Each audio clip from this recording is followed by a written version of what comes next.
कैसे कैसे मौजूद दिखा सकता है। मेरे पाँवों से एकदम से जान निकलना शुरू हो गई। परमिट जरूर लें, पहले से बुक करा के जाएं, बहुत अच्छी हैं और बहुत रीजनेबल हैं, तो आप वहीं से लीजिए। काबा को, ब्लैक स्टोन को देखते ही ऐसा लगा कि वहाँ पे बहुत सारे लोग स्कैम भी करते हैं। You just broke down into pieces. Hello everyone, क्या हाल चाल है आप सबके? Hope you guys are doing really well and welcome back to my channel. दूसरा मुआवजा जो मेरे साथ मदीना में हुआ वो था रौदा। रौदा यानी कि जो रियाजुल जन्ना है, जिसे जन्नत का टुकड़ा कहा जाता है, जो रसूल सल्लल्लाहु अलैहि वसल्लम की रोज़ा मुबारक के साथ मिंबर आयशा के बिल्कुल पास वाला एरिया है। वहाँ पे कहते हैं आप जो भी दुआ मांगे वो कबूल होती है और वो क़यामत के बाद ऐसे ही ऊपर उठा लिया जाएगा।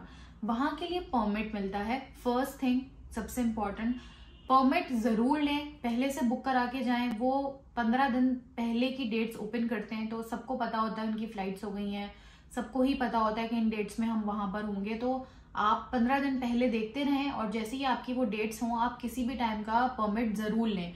अगर आपके पास परमिट नहीं है तो आप रौदा या रियाजुल जन्ना में एंटर नहीं हो सकते हैं। वहां पे बहुत सारे लोग स्कैम भी करते हैं। आपसे बोलेंगे आपके पास परमिट नहीं है, हम आपको अपने मोबाइल से या आपके मोबाइल से परमिट करके देते हैं, और फिर वो आपके मोबाइल में परमिट लेंगे और उस परमिट पे वो खुद चले जाएंगे, दूसरी तीसरी दफा चले जाएंगे, आपको फिर जाना नहीं मिलेगा। बहुत ज्यादा सख्ती है, बहुत ज्यादा क्राउड है, उसके बाद भी इस तरीके से मेजर्स लिए हुए हैं, इस तरह से सिस्टमाइज सब कुछ किया हुआ है कि वो आपको आपका परमिट देखे बगैर नहीं जाने देंगे अंदर। औरतों की अलग टाइमिंग्स होती हैं, मर्दों की अलग होती हैं, कौन सा गेट नंबर है, क्या है, वो सब आपको पता चल जाता है वहां जाके। पर परमिट जरूर लेके जाइएगा। एक परमिट पे वो आपको 30 मिनट्स अंदर अलाउ करते हैं। आप 30 मिनट्स के लिए अंदर जाएं, पूरा अपना एक्सपीरियंस लें, नमाजें पढ़ें, जो भी आपको करना है वो करें। और 30 मिनट्स बाद वो आती हैं जो वहाँ की क्यों शुर्तियाँ हैं, क्योंकि हम खवातीन हिस्से में थे, तो जो खवातीन जो वहाँ की शुर्तियाँ थी वो आई, उन्होंने शोर मचाया और आपको लेके चले गए। फिर वो नेक्स्ट बैच को भेजती हैं। इसी तरीके से वो 30 मिनट्स के बाद बैच आता है। मुझे और मेरी सास को जो है वो रात में जाना था, 11 साढ़े 11 बजे के वक्त हमारा परमिट था। हम लाइन में लगे, बड़ी लंबी स्ट्रगल है। आप जाएं वहां से, बहुत अच्छे से उन्होंने मेंटेन रखा हुआ है। आप वहां जाएं और वहां जाके ना मुझे यही था कि 30 मिनट्स, मतलब इंसान लालची हो जाता है ना कि 30 मिनट्स क्या है, मैं वहां जाके अपने नवाफिल अदा करूंगी, दुआएं मांगूंगी, 30 मिनट्स खत्म हो जाएंगे। तो मैंने अल्लाह से दुआ करी थी कि अल्लाह ताला कुछ भी करके ना बस या तो वो टाइम रोक दीजिएगा या मुझे टाइम पता ना चले, बस जो भी है मुझे ज्यादा टाइम वहां पे स्पेंड करना है। मेरे पास घड़ी है, मैं घड़ी पहनी रहती हूँ, मेरे पास घड़ी थी। हम अंदर गए और बहुत हम लाइन में काफी पीछे थे, तो हम इसी टेंशन में थे। मतलब मेरी सास को ये टेंशन थी कि हम जा रहे हैं तो हमें आगे की जगह नहीं मिलेगी, करीब की जगह नहीं मिलेगी। तो मैंने कहा जो भी जगह मिलेगी वो तो पूरा ही जन्नत का टुकड़ा है, खैर है, पढ़ लेंगे नमाज। लेकिन हम जब वहां गए, आई डोंट नो, बिल्कुल मिंबर आयशा के बिल्कुल नीचे 2 स्पॉट्स खाली थे। जो 2 नमाज के एरियाज थे वो बिल्कुल खाली थे और आसपास शोर मच रहा था और लोग शोर मचा रहे थे। वो 2 स्पॉट्स कैसे किसी ने छोड़ दिए, कैसे किसी को नजर नहीं आए, आई डोंट नो वो कोइंसिडेंस था, वो क्या था, लेकिन हमें आगे के 2 बिल्कुल स्पॉट्स मिल गए थे। हम बिल्कुल आगे वहां बैठे हुए थे जहां हमारे लेफ्ट साइड पे रोजा रसूल था, सामने बिल्कुल मिंबर आयशा था हमारे बिल्कुल सर के ऊपर, और राइट साइड पे मिंबर रसूल था जहाँ पे रसूल सल्लम खड़े होके इस्लाम की तबलीग करते थे।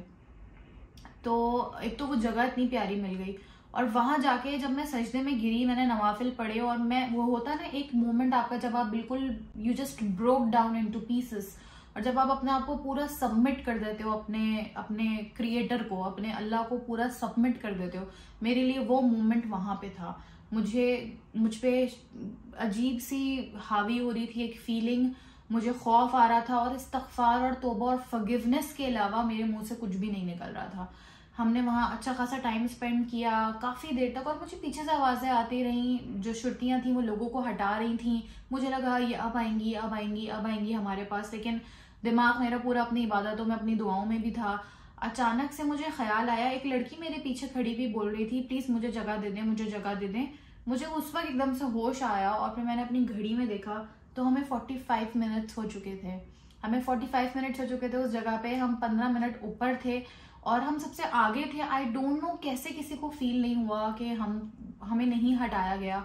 और मैंने फिर आसपास देखा तो आसपास का पूरा क्राउड चेंज हो चुका था, नए लोग आ चुके थे, पता नहीं वो क्या था, हम किसी से मिस हो गए या वो बस अल्लाह ने मेरी दुआ कबूल करनी थी कि मुझे ज़्यादा टाइम मिल जाए। बस उस वक्त मुझे और ज़्यादा रोना आया, मैंने और अल्लाह को बहुत बहुत ज़्यादा थैंक्स बोला। और फिर उस वक्त मैंने उस लड़की की शक्ल देखी और फिर मैं हट गई खुद ही, और मैंने अपनी मदर इन लॉ को भी बोला कि चलें अब हमें बहुत टाइम मिल गया, किसी और को जगह दे देते हैं, हर किसी के लिए रसूल है, हर किसी के लिए ये जगह इंपॉर्टेंट है। तो फिर हम हट गए, हमने उनको जगह दी और उसके बाद भी हम वहीं पे रहे। 45 मिनट्स के बाद भी मूवी वगैरह बनाई अपने घर वालों को दिखाने के लिए। तो बहुत अच्छा एक्सपीरियंस रहा, इसलिए मैं कहूंगी कि रौदा जरूर जाए। उसके बाद दूसरा सवाल सबका ये आता है कि काबा को देख के आपकी क्या फीलिंग थी। काबा को जब पहली बार देखा तो खैर काबा को जब पहली बार देखा तो सब कहते हैं कि नजरें झुका के जाएं, स्टेयर्स उतर के नीचे जाना होता है तो नजरें झुका के रखें, और जब आपको लगे कि अब आप मताफ में आ गए हैं और आपको लोग आगे तवाफ करते हुए दिखने लगे तब आप नजर ऊपर उठाएं। हमने भी कुछ ऐसा ही किया। और जब मैंने काबा को पहली बार देखा तो ऐसा नहीं था कि मुझे बहुत रोना आया, ऐसा नहीं था कि मेरे खुद ब खुद आंसू बहे, ऐसा नहीं था। बस मुझे उसको देखते ही ऐसा लगा, काबा को, ब्लैक स्टोन को देखते ही ऐसा लगा कि एकदम से मेरे कान में सीटी बजना शुरू हो गई और मेरे पाँवों से एकदम से जान निकलना शुरू हो गई। मतलब ऐसा लग रहा था कि मेरे पाँवों में अब जान ही नहीं है, बिल्कुल हिम्मत नहीं है। मैं जहां थी मैं वहीं खड़ी रह गई और मैं सिर्फ उसको देखे जा रही थी, मैं अपनी पलकें भी नहीं झपक रही थी, मैं कंटिन्यूसली उसको देखे जा रही थी। मैं भूल गई थी कि आसपास कौन लोग हैं, मैं कहाँ पर हूँ। मैं ये भी भूल गई थी कुछ सेकंड्स के लिए कि मेरे साथ मेरे हस्बैंड हैं, मेरी मदर इन लॉ है, कुछ भी मुझे याद नहीं रहा था। मैं बस सिर्फ उसको सुन होके देखे जा रही थी, पैरों से जान निकल रही थी और कानों में सीटियां बज रही थी। और इसी कैफियत में हमने काबा को देखते ही फौरन अपना उम्रा शुरू किया, क्योंकि आपको वहां जाते ही उम्रा अदा करना होता है। रात को पहुंचे थे 10:30 बजे के करीब और हमने उस वक्त अपना उम्रा किया था। तो 10:30 बजे के करीब इतना रश नहीं मिला था हमें, हम बहुत करीब थे जब हमने पहला उम्रा अदा किया। मतलब इतने करीब थे कि अगर हम एहराम की पाबंदियों में ना होते और हाथ लगाना अलाउ होता तो मैं बहुत आसानी से हाथ लगा सकती थी। लेकिन क्योंकि हम उम्रे की नियत में थे, उम्रा कर रहे थे, तो उम्रे में अलाउ नहीं है ऐसे आपको तवाफ छोड़ के हाथ लगाना। लेकिन जब हम उम्रा कर रहे थे और मैं इतने करीब से देख रही थी काबा को, उस वक्त मुझे वो हिट करा और उस वक्त मुझे बहुत रोना आया। और मुझे नहीं पता मुझे रोना क्यों आ रहा था, बस मुझे बहुत रोना आ रहा था और मुझे बार बार ये ख्याल आ रहा था, इतने गुनाह कंटिन्यूसली डेली बेसिस पे इतने गुनाह करते हैं, उसके बाद भी मुझे अल्लाह ताला ने यहाँ बुला लिया अपने पास, मुझे ये मौका दिया कि मैं माफी मांग सकूं। यकीन ही नहीं आ रहा था और बहुत रोना आ रहा था, बहुत ज्यादा रोना आ रहा था।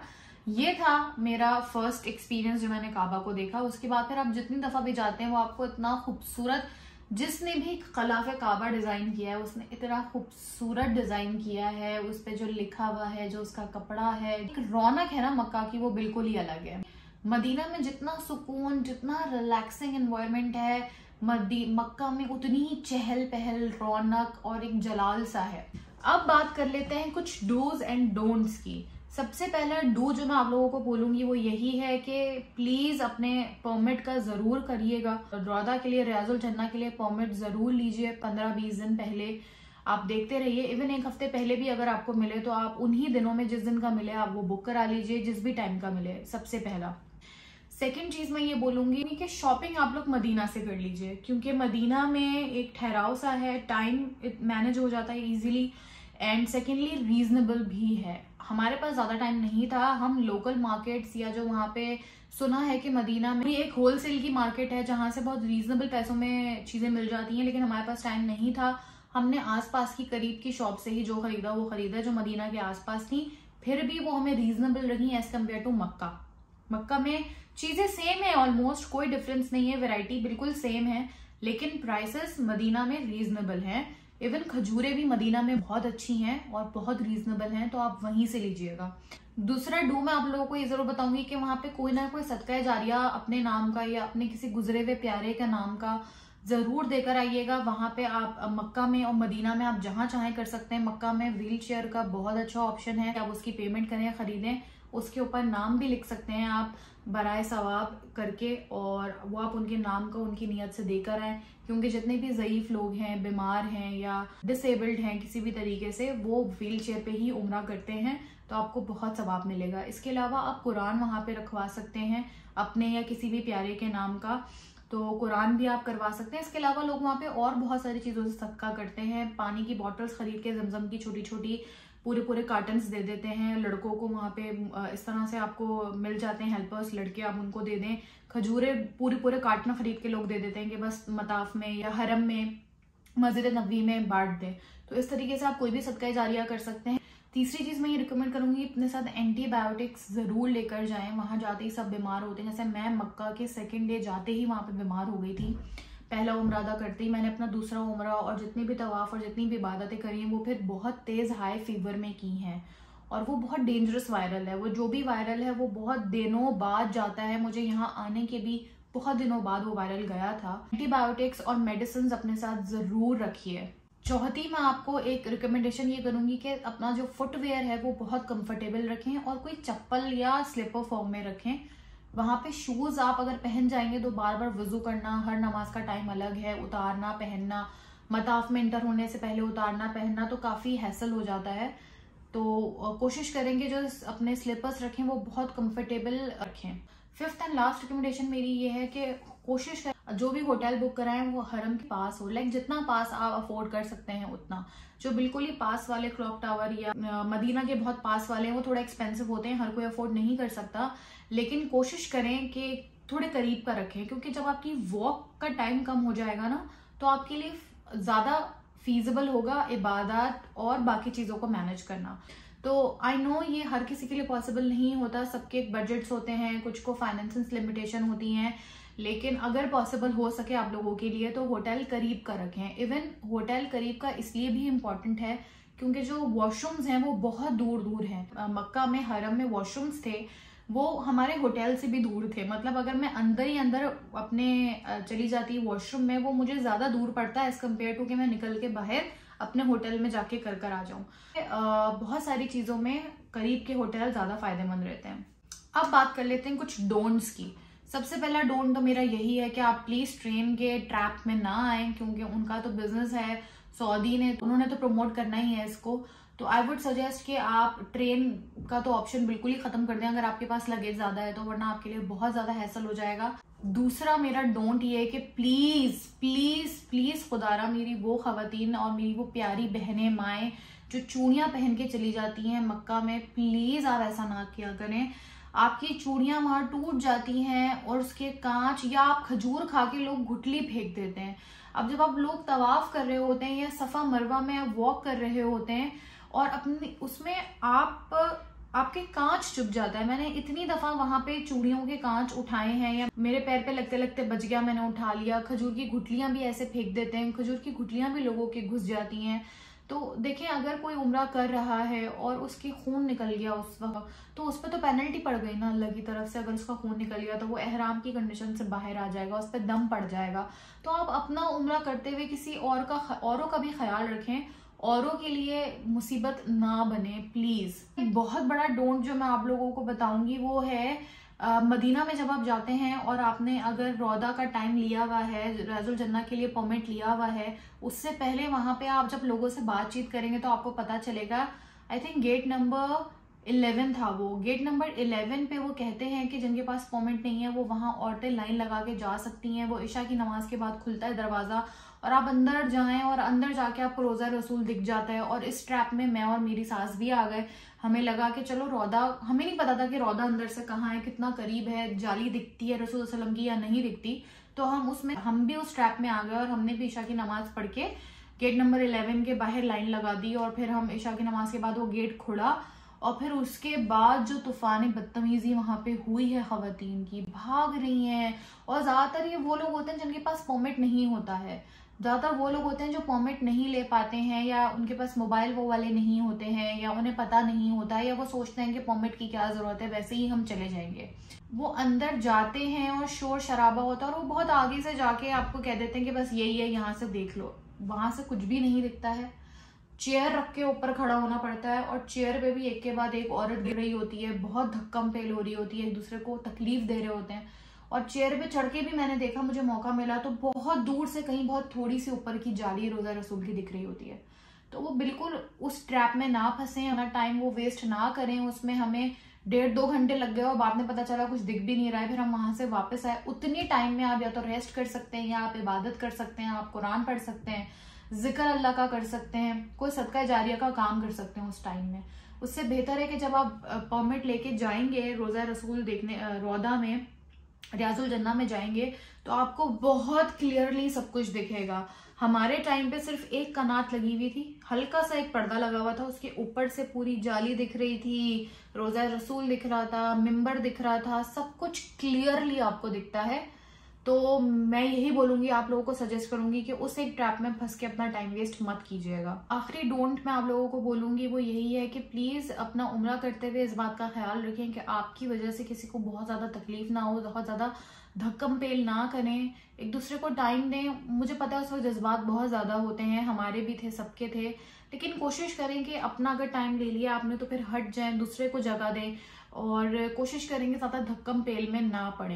इन दी एंड में आप लोगों को थोड़ी सी रिकमेंडेशंस कर देती हूँ बिल्कुल एंड में। आप लोगों को सबसे पहली रिकमेंडेशन है अलबैग, कोशिश करें अलबैग खा लें। अगर आप जद्दा एयरपोर्ट पे उतरेंगे तो आपको जद्दा एयरपोर्ट पे अलबैग दिख जाएगा। मैं ये सजेस्ट करूंगी कि आप अपने किसी एयरपोर्ट पे ही अलबैग खाएं, या तो जद्दा एयरपोर्ट पहुंच के या वहां से वापसी में, वो आपको टाइम सेव हो जाता है रादर देन कि आप लाइनों में लगे लंबी लंबी और फिर आप अलबैग खाएं। एक दफा अलबैग खा के देख लें, दुनिया उसकी तारीफें करती है, मुझे वो थोड़ा ओवररेटेड लगा।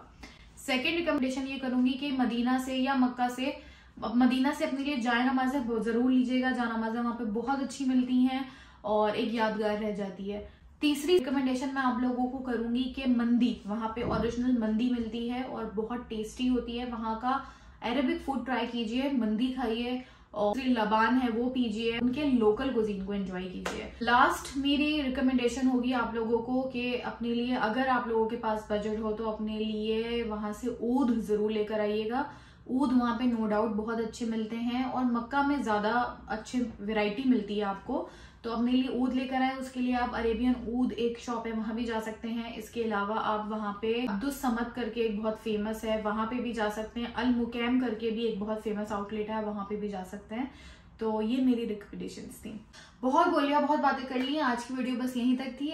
आई होप मैंने आप लोगों को बोर ना किया हो, लेकिन मुझे अपनी दुआओं में याद रखिएगा। अगर ये वीडियो पसंद आई है तो लाइक जरूर कर दीजिएगा, दूसरों से भी शेयर कीजिए। अपना बहुत ज्यादा ख्याल रखिए, अपने आसपास वालों का ख्याल रखिए। कल मिलेंगे इंशाल्लाह। अल्लाह हाफिज।